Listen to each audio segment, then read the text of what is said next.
Jamey Caldwell here, 1 minute out. As you can see, I'm in a vehicle. Let's talk a little bit about different tactics or techniques to get out of our vehicle or things that we may encounter while we're in our vehicle. You know, road rage is obviously a big topic. We've all experienced it.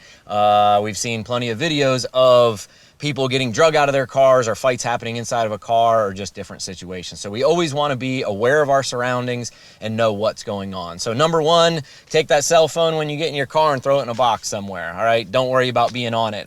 I constantly am driving down the road or at a stoplight and everybody stops at the light and then they're on their phone not paying attention. What can easily happen is you may not even know it because you may have been on your phone or not paying attention and you cut somebody off in traffic. You pull up to that stoplight, your head is in your phone. Next thing you know, you're getting drug out of your car, right? And somebody's awfully mad at you. Now, that leads me into another topic of, you know, where do I carry my pistol? I carry my pistol on me all the time. So here I've got my C&G Holsters. This is my Mod 1 with my PDP with Aimpoint Acro, and of course I've got my spare magazine. So I have everything I need right here on me at all times.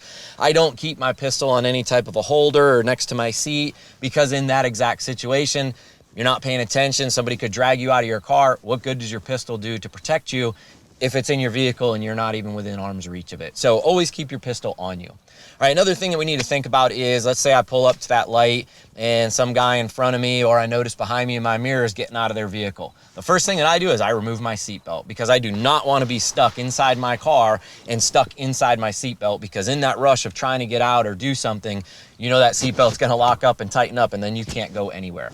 There's a couple different techniques to do this. All right, number one, the way that you do it every single time, right? That's the muscle memory. So we just come over here and just pop the button and then kind of get out of our belt.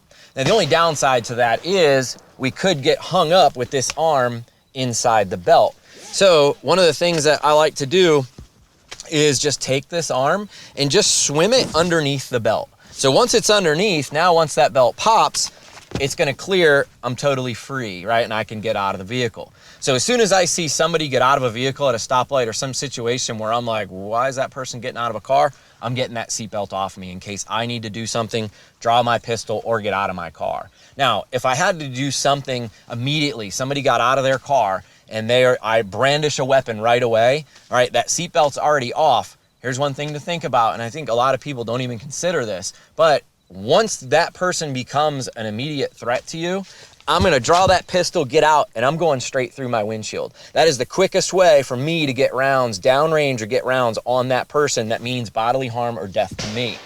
Taking that extra time to get out of the car and then face them, now you've just shown them your intentions. So as soon as they become a threat to me, I'm going straight through that windshield and I'm gonna deal with it because this is my life or my family's life that's at risk. Now, once we've removed that seatbelt and that person is coming and is kind of irate, I may step out of my car just so that I have a better advantage. Now, if they happen to come all the way up on me at this point and then they brandish a weapon, then it's just coming out and I'm right on them, all right, from here.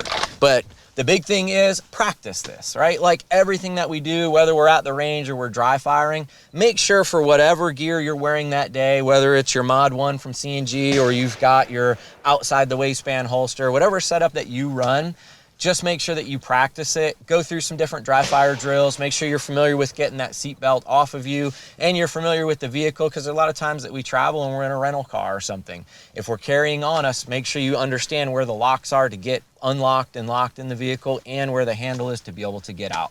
So all in all, just make sure that you guys practice everything, know where your gear is, keep your pistol on you, not in some holder, because it does you no good if you can't reach it.